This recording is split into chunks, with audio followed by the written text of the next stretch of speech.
Hi everyone, Joe Kral, President of the Society of St. Sebastian, and again, welcome to Pro-Life University. Again, I hope you've been enjoying our weekly videos.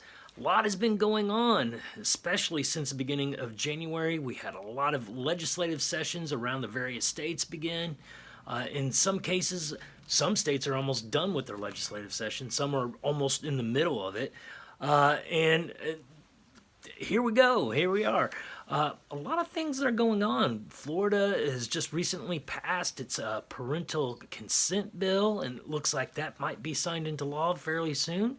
That's a great pro-life victory. That is certainly something that will help protect minor girls from, one, sexual predators, because parents now will be able to get involved, and two, these sexual predators, they'll have a lot harder time trying to cover up for their crimes as well. Many of these sexual predators would actually use abortion as a way to cover up for their crimes. And, you know, obviously parental consent will help stop those sorts of things from happening.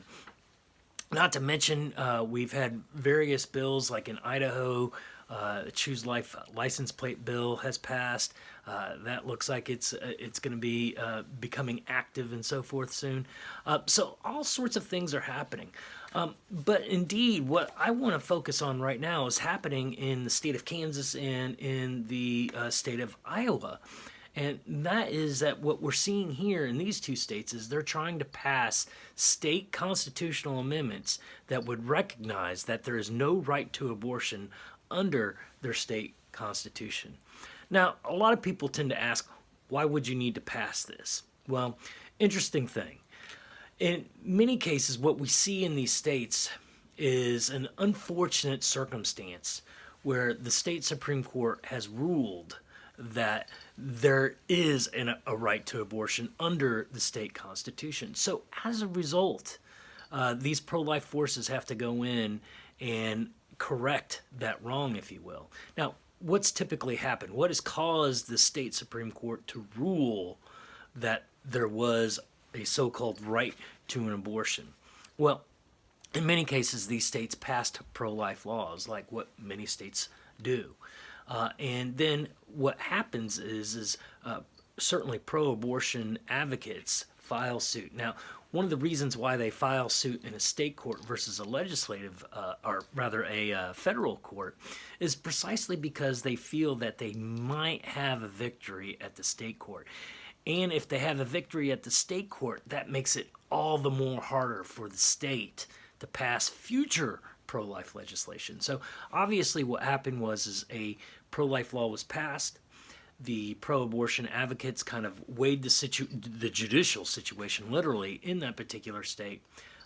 We can look at Kansas or Iowa in this particular instance because that's what happened there.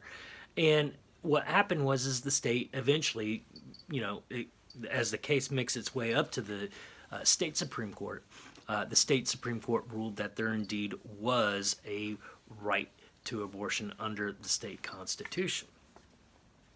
Now, obviously, that's wrong, and one of the big reasons why, and most obvious reason why we pass this sort of legislation, right, or this sort of amendment, we really can't call it legislation in the proper sense because it really is an amendment that's going through the legislative process at the moment. But one of the reasons why we push such initiatives is to obviously right a wrong. The Supreme Court was obviously wrong in ruling that there is a right to abortion.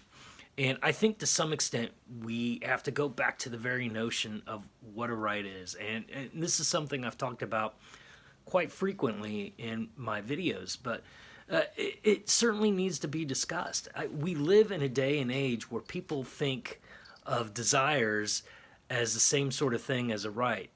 And just because someone desires something doesn't necessarily mean that there's a right to it, right? Just because, I have a desire to have a Twinkie after my dinner as a dessert doesn't mean I have a right to a Twinkie necessarily, all right? Because rights imply duties, right? And that's the important thing to notice here. So, for example, when we talk about the right to life, indeed, our most fundamental right, we are literally talking about the moral obligation, the moral duty for someone to let innocent people live. Right? Now, that's just a basic sort of notion here, right? That I, as a moral agent, as a human being, have the moral requirement to let innocent human people live. That's just common sense. No one has this just sort of right to just arbitrarily kill. And we recognize that. Certainly, most of our laws certainly recognize that. You know, we have laws against murder, manslaughter, and so forth. And so, even if we were to look at suicide, for example, people would recognize that, and obviously this would be a discussion for another video. But even with suicide, we recognize that life is precious, and that the person does not have the right to take even his own life. Why? Because innocent life ought to be protected. Life itself ought to be protected. So it's an important notion to begin with here. So when we talk about the right to life, we talk about this duty that others have to let innocent people live. And here, obviously, abortion throws that into a huge chaotic tumble, if you will. The simple truth is that there is no right to an abortion, because since there's no duty to kill innocent people, since there's no duty to kill innocent human life, there's no right to an abortion. Yet people seem to think that there is. So in many ways, and probably the more intellectual way of putting it in many respects, is to say that it's righting a wrong, these amendments. In many ways, it's helping to restore what that state constitution is meant to do, and that is to protect true rights, right? Not just sort of whimsical sorts of desires that people may have, whether those desires be good or bad. And obviously, in the case of abortion, it would be a bad desire. But in many cases, it rights that wrong. And I think that's an important sort of thing to know here, right? So, and obviously when we discuss a lot of these issues, and you've heard me say this, especially with IVF cases, because, people talk about a right to a child. Well, there's no such thing, because no one has a duty to provide gamete cells, for example, or an actual child. The state doesn't have the duty to provide a child to a couple who just wants one. It just doesn't work that way, right?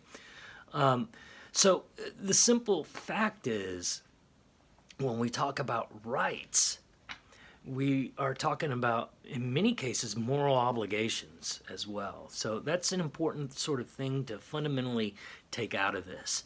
And so there are a couple kinds of amendments that are certainly talked about and argued about within the legislature, or even amongst pro-life groups, which might be the better strategy, and so forth. So, you've certainly got the personhood type of amendment, and we certainly see this at the national level, where, there is a push to put in an amendment that recognizes life beginning at conception and so forth.